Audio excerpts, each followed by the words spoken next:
আজে বাজে কথা বললে হবে না এখানে। নিখিলদার দোকানে এইসব কথা বললে হবে না।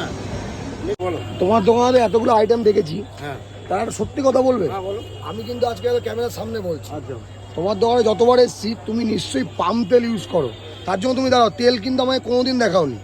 কেন দেখাওনি তেলটা আমাকে একটু বলো। কথা বলতে তোমরা তেল দেখতে চাও নয়, এক নম্বর কথা। তুমি যখন কথাটা তুললে আমি তোমার পাম তেল দিচ্ছ এটা বলো তাহলে। আমি বেশ চয়েস তেল ব্যবহার করি।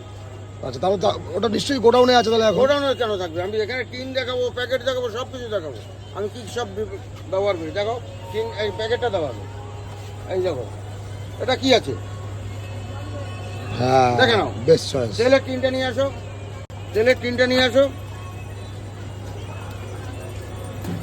ও আচ্ছা, এটা কি আছে, আমি কি ব্যবহার করি? আজে বাজে কথা বললে হবে না এখানে। নিখিলদার দোকানে এইসব কথা বললে হবে না। নিখিল ওই ব্যবসা করে না। না আমি ভাবলাম তুমি 50 টাকায় বিরিয়ানি দিচ্ছ তো, নিশ্চয়ই পাম তেল দিচ্ছ। আমি করি না। হ্যাঁ? ও এবার দেখাও দেখি আমাকে ফ্রাইড রাইসটা আজকে কি অবস্থায় আছে। ওকে লুকিয়ে রাখছো নাকি? এটা লুকাই রাখবো। কালকে বিরিয়ানিটা 9 প্যাকেট নিয়ে গেলাম। হ্যাঁ হ্যাঁ হ্যাঁ। কালকে খুব ভালো ছিল। 9 প্যাকেট বিরিয়ানি নিয়ে গেছিলেন? 9 প্যাকেট। কেমন ছিল বিরিয়ানি? আমাদের হচ্ছে বিদ্যার্থী কেন্দ্র অফিসের আচ্ছা, ওখান খারাপ থেকে বেরিয়েছে বিরিয়ানি? 9 প্যাকেট বিরিয়ানি নিয়ে গেছিলাম।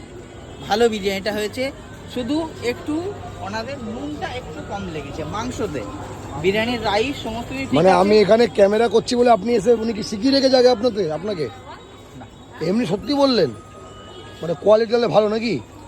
কত- আমি এখান থেকে ডেলি ট্রেনে যাই, তার আগে তো তার কাছ থেকে পরোটা খেয়ে, সকালে পরোটা খেয়ে কত নিয়েছে দাদা এক প্লেট বিরিয়ানি? 50 টাকা করে 9 প্লেট, 5 নং 45, 450 টাকা। এটাই আমার জানা দরকার ছিল। আমি ভেবেছি মনে হয় এখানে আমাদের জন্য এটাকে টাঙিয়ে রেখেছে আর কাস্টমার কাছ থেকে নিচ্ছে বেশি। তাহলে 50 টাকায় ঠিক আছে, তাই তো? 50 টাকা।